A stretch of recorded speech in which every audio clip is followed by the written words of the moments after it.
दोस्तों, एक चोर जो कि दुनिया के हर ताले को खोल सकता है, लेकिन एक दिन वो घुसता है एक मिलियनर के घर में और वहाँ उसके साथ कुछ ऐसा होता है जो उसने कभी सपने में भी नहीं सोचा होगा। नीमो नाम का शख्स जो पेशे से एक चोर है, लेकिन वो करता है अपने बॉस के लिए काम। आज उसका काम है एक पेंट हाउस में चोरी करना, जहाँ पे कई सारी कीमती पेंटिंग रखी हुई है, जिसमें से सबसे कीमती पेंटिंग है पूरे $3 मिलियन की, और उसी पेंटिंग को वो चुराने वाला है। अपने प्लान के मुताबिक रात होने पर उस घर में घुसता है जो बेहद ही आलीशान था। चारों तरफ बहुत सी पेंटिंग लगी हुई थी, आर्टिफैक्ट थे जिनकी कीमत लाखों में थी। नीमो एक एक करके सारी पेंटिंग को रखना चालू करता है, लेकिन अभी तक वो सबसे महंगी वाली पेंटिंग नहीं मिली थी, जिसके बारे में वो अपने साथी को वॉकी टॉकी पर बताता है। तो कहता है कि दूसरे कमरे में चेक करो, क्या पता वो वहां पर हो। लेकिन वहां भी उसे कुछ नहीं मिलता और मजबूरन उसे जो कुछ मिला था उसे लेकर वापस आना पड़ेगा। अब उसका साथी उसे गेट का कोड बताता है, जो वो डाल तो देता है, लेकिन आखिरी समय पर सिस्टम मैलफंक्शन हो जाता है, जिस वजह से पूरे घर का सिस्टम खराब हो गया था और तेज तेज सायरन बजना शुरू हो जाता है। नीमो अपने साथी से बार बार पूछता है कि ये क्या हुआ है,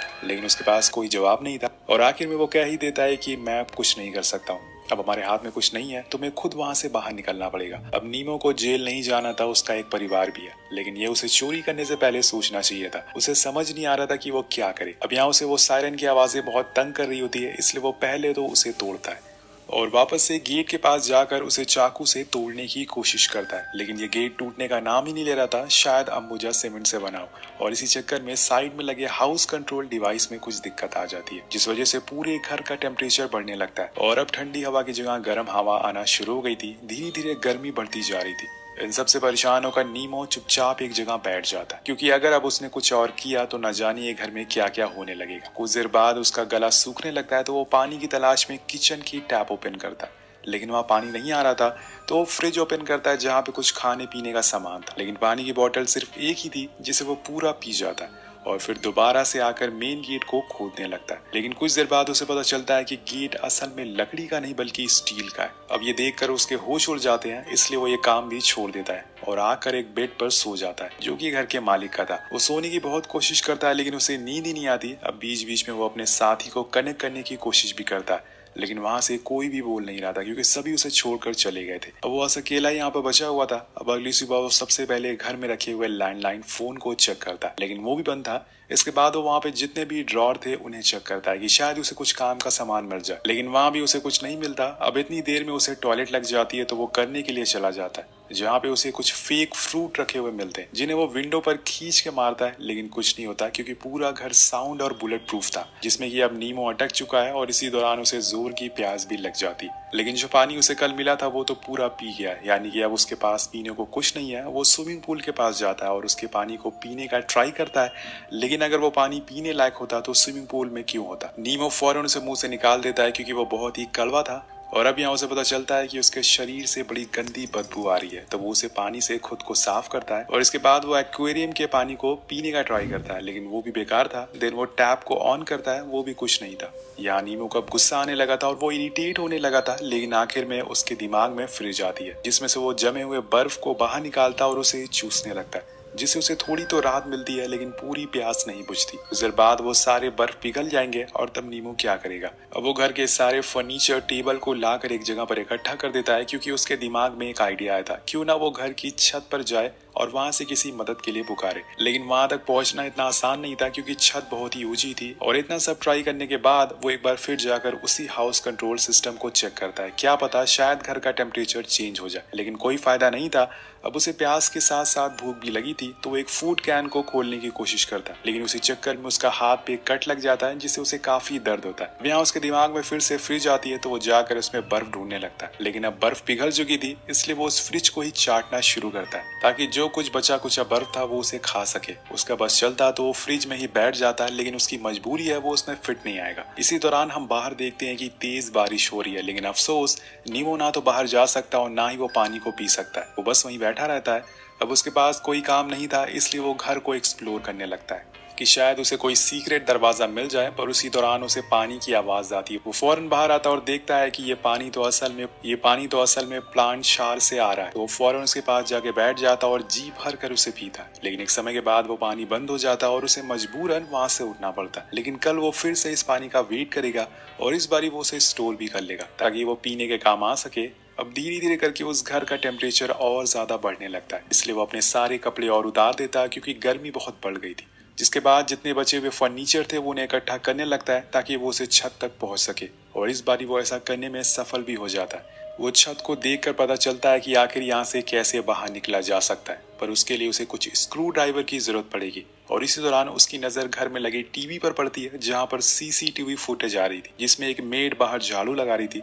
तो नीमो फौरन कपड़े पहनकर गेट के पास पहुंच जाता है और उसे आवाज लगाने लगता है, लेकिन अफसोस उसकी आवाज कोई सुन नहीं पाता क्योंकि उसने हेडफोन लगा रखे थे। वैसे भी वो घर पूरा साउंड प्रूफ है, जो नीमो जितना भी चिल्ला ले उसकी आवाज बाहर नहीं जाने वाली थी, इसलिए वो वापस आकर हताश होकर बैठ जाता है। लेकिन तभी वो कुछ ठंडी हवाएं महसूस करता है जो कि एयर वेंटिलेशन से आ रही थी। दरअसल यहाँ वो देखता है कि हाउस कंट्रोल डिवाइस में अपने आप ही टेम्परेचर चेंज हो गया है, इसलिए अब वो पूरे घर को धीरे धीरे ठंडा होना चालू हो गया था। यहाँ नीमो जी भर के सबसे पहले तो ठंडी हवाओं को महसूस करता है और फिर आराम से उस पूल में नहाता है। इतना टाइम बिताने के बाद उसे अब धीरे धीरे यहाँ पर अच्छा लगने लगा था। उसे शायद ये पता चल गया था कि वो यहाँ से बाहर नहीं निकल सकता है, पर वो फिर भी कोशिश करना नहीं छोड़ता, ऐसा उसका कहना था। वो अगले दिन उन प्लांट शार से इकट्ठा किए हुए पानी को पीता है और ब्रेकफास्ट करता है और थोड़ा सा डांस भी करता है, जिसके बाद वो उस मिलियनर के अलमीरा से उसके कपड़े पहन लेता है। और अगले सीन में हम देखते हैं कि वो ग्लास के जार को तोड़ देता है और उसके दो बड़े बड़े टुकड़ों को एक कपड़े में बांधकर खुद के लिए एक चश्मा बनाता है, जिसे पहनकर वो एक बार फिर छत के करीब जाता है और उसे तोड़ने लगता है ताकि उसकी आंखों में कुछ चला ना जाए। वो बड़ी ही देर तक उस छत पे लगे एक ग्लास को तोड़ने की कोशिश करता है, लेकिन कोई फर्क नहीं पड़ता।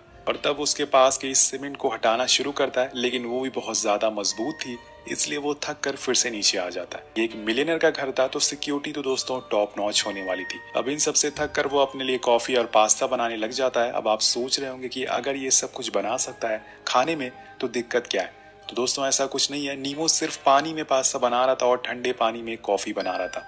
जिसके बाद वो टीवी के सामने बैठ जाता और सीसीटीवी में लोगों को आते जाते देखता रहता है। अब उसे ये सब अच्छा लग रहा था क्योंकि यहाँ पे तो उसके अलावा और कोई नहीं है, इसलिए उसका जो मन कर रहा था वो बस वही करता जा रहा था। और आपने गौर किया होगा कि वो पहले जैसा नहीं रहा, उसकी दिमागी हालत अब बिगड़ने लगी थी। ऐसा तब होता है जब आपने काफी दिनों तक किसी से बात ना की हो, ना ही किसी को देखा हो। और यहाँ नीमो भी कुछ ऐसा ही हो चुका था। धीरे धीरे अब टेम्परेचर और कम होने लगता और कुछ देर पहले जहाँ वो 10 था अब 8 पर पहुंच चुका था। यानी कि कुछ देर बाद यहाँ पर बर्फ गिरने जैसा माहौल होने वाला है, जो नीमो के लिए मुसीबत बनने वाली है। वो एक बार फिर से ऊपर चढ़ता और छत को तोड़ने में लग जाता है। इस बार वो ग्लास को नहीं बल्कि उसके आसपास की सीमेंट को तोड़ता है, जो कुछ ही देर में काफी टूट भी जाती है। लेकिन अब ठंड बढ़ने की वजह से वो उस डिवाइस के पास जाता है और उसे ठीक करने का भी कोशिश करता है, लेकिन उसे कुछ समझ ही नहीं आ रहा था कि असल में ये काम कैसे करता है। इसके बाद वो फिर से ऊपर चढ़ता और इस बार उसने उस विंडो के आसपास की सीमेंट को तोड़ दिया था। लेकिन नीमो देखता है कि उसके नीचे एक लोहे की परत लगी हुई है जो कि स्क्रू से टाइट की गई है, जिसे तोड़ पाना असंभव है। इसलिए वो उदास होकर फिर से नीचे आ जाता और चुपचाप बैठ जाता है। तभी उसकी नजर बाहर बैठी एक कबूतर पर पड़ती है, जो उसकी तरह मजबूर थी क्योंकि उसके पंखों पर चोट लगी थी और वो उड़ नहीं पा रही थी। लेकिन नीमो को ये पता नहीं होता। वो कबूतर से बात करता और कहता है कि तुम जाकर मेरे भाई से कहो कि मुझे यहाँ से बाहर निकाले, मैं अभी तक यहीं पर फंसा हुआ हूँ, मेरी तबीयत भी अभी ठीक नहीं है। नीमो के पास करने के लिए अब कुछ नहीं था, उसने सारी चीजें कर ली थी। उसकी बॉडी के साथ साथ उसका दिमाग भी अब थक चुका था, वो हार मानने लगा था। इसलिए अब उस घर में जितनी भी महंगी महंगी पेंटिंग जिन्हें चुराने के लिए वो यहाँ पर आया था, वो उन्हें तोड़ने लगता और कई घंटों तक वो ऐसा ही करता रहता। इसके बाद वो उसे मिलियनर के वार्डरोब में जाता है, जहाँ पर उसे सूट्स देखने को मिलते हैं। लेकिन तभी उसे अलमीरा के पीछे कुछ सीक्रेट डोर दिखता है। वो सारे कपड़े हटाकर देखता है तो वहां पर एक रास्ता था, या फिर ये कहें कि एक सीक्रेट दरवाजा था। अब वो धीरे धीरे अंदर जाना शुरू करता है और फिर उसे कुछ ऐसा दिख जिससे कि उसके होश उड़ जाते हैं। दरअसल वहां पर एक बूढ़े आदमी की लाश पड़ी हुई थी, लेकिन जब वो उसके करीब जाता है तो देखता है कि वो असल में एक डमी था, जिसके हटाने पर उसे नीचे कुछ पेपर्स मिलते हैं जो कि एंशिएंट हिस्ट्री से रिलेटेड थे, जिसमें लिखा था कि मैरिज, हेल एंड हेवन। नीमो से पढ़ता है लेकिन उसे कुछ समझ नहीं आता। इसके बाद वहां वो लगी एक पेंटिंग भी दिखाई देती है। ये वही पेंटिंग थी जिसे लेने के लिए वो यहाँ पर आया था, यानी कि वो $3 मिलियन वाली पेंटिंग। और यहाँ उसे ओनर की पेंटिंग भी मिल और वो डमी भी उसी ओनर का था जिसका ये घर था। नीमो को भी यही लगता है कि शायद अब वो यही मारा जाएगा। दूसरी ओर हम उसी कबूतर को देखते हैं जो कि अब मर चुकी थी। यहाँ नीमो का भी कुछ ऐसा ही हाल होने वाला था क्योंकि टेम्परेचर बहुत ज्यादा गिर चुका था। तभी उसे सीसीटीवी में दिखता है कि वो मेड अब उसके गेट के बाहर ही बैठी हुई है, तो वो फौरन भागते हुए गेट के पास जाता है और उसे पीटने लगता है, लेकिन हल्की सी भी आवाज बाहर नहीं जाती और वो बहुत ही इरिटेट हो जाता है और चिल्लाने लगता है और वहीं सो जाता है। अगले दिन वो फिर से उस विंडो के पास जाता है और अब उसे आइडिया आता है कि स्क्रू ड्राइवर कैसे बनाया जाए जिससे वो स्क्रू को खोल सके। तो वो एक लकड़ी से स्क्रू खोलने का टूल बनाता है और उसे खोलने की कोशिश करता है, लेकिन वो नाकामयाब रहता है। पर दोस्तों उसके अंदर अभी हिम्मत और उम्मीद बाकी थी वो दोबारा से कोशिश करता है और इस बारी वो स्क्रू को खोल लेता है, लेकिन अब उसके अंदर इतनी ताकत नहीं बची थी कि वो बाकी स्क्रू को खोल सके, इसलिए वो नीचे आ जाता है। और यहाँ हम एक और चीज नोटिस करते हैं कि नीमो अब पहले जैसा नहीं रहा। वो अब खुद से ही बात करता है, क्योंकि उसके पास अब ना तो खाने को कुछ है और ना ही पीने को। वो वहाँ लगे हुए पेड़ों को भी हिलाता है ताकि कुछ उसमें से निकल आए, लेकिन कुछ नहीं आता और आखिर में उसे कुत्ते का खाना ही खाना पड़ता है, जो उसके लिए बेहद ही बुरा था। लेकिन भूख कुछ भी करा सकती है, और एक तो इतनी ऊपर से ठंड, ऊपर से भूख और प्यास। वो पूरी तरह से फ्रस्ट्रेट हो चुका था, लेकिन इतनी मुश्किलों के बावजूद उसे बस एक ही ख्याल आ रहा था कि कैसे वो बाहर निकले। इसलिए वो बाकी स्क्रू को खोलने लगता है, लेकिन इसी बीच उसका पैर फिसल जाता है और वो सीधा नीचे गिरता है। यहाँ उसके पैर की हड्डी टूट चुकी थी, जो उसके लिए एक और मुसीबत बन गई थी। लेकिन तभी उसे वहाँ एक पेंटिंग दिखाई देती है, जिसमें एक आदमी टेप से बंधा हुआ था। वो उस पेंटिंग को गिरा देता और कहता है कि तुम्हारी दिक्कत मैं समझ सकता हूँ, जाओ, मैंने तुम्हें आजाद कर दिया। अब इसी तरह से कुछ और दिन बीत जाते हैं अब, और न्यू ईयर भी आ जाता है। बाहर धूमधाम से पार्टी चल रही थी, सभी लोग एंजॉय कर रहे थे। ये सब ऊपर से नीमो देख रहा था, लेकिन वो यहाँ पर कैद है।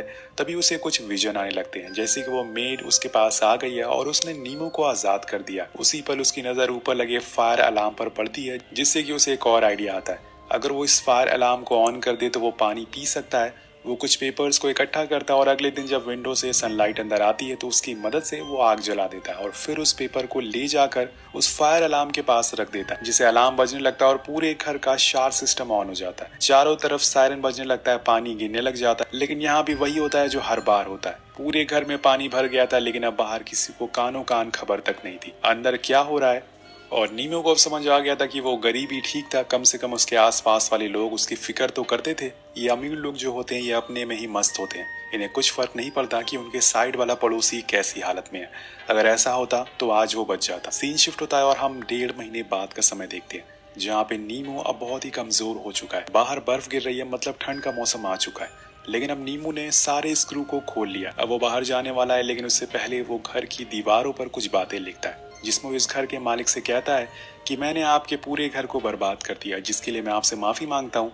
लेकिन मैं आपसे कुछ कहना चाहता हूँ, ये घर नहीं, असल में ये एक जेल है। Thank you so much. इसके बाद हमें पता चलता है कि नीमू ने उस विंडो को पूरा खोल लिया था, जिसके कुछ देर बाद ही वो वहां से बाहर चला जाता है। अब यहाँ आपको बता दिया जाए कि ये विंडो के आसपास कोई ऐसी जगह नहीं थी जहाँ से वो बाहर जा सके। तो या तो नीमू ने वहां से कूदने की कोशिश की होगी, अगर ऐसा किया होगा तो वो मारा गया होगा, या फिर उसने वहां से किसी को बुलाने की कोशिश करी होगी और उसकी जान बच गई होगी। आपको क्या लगता है नीचे कमेंट करके जरूर बताएगा। मिलते हैं आपसे अगली वीडियो में। Thank you so much watching. Piece.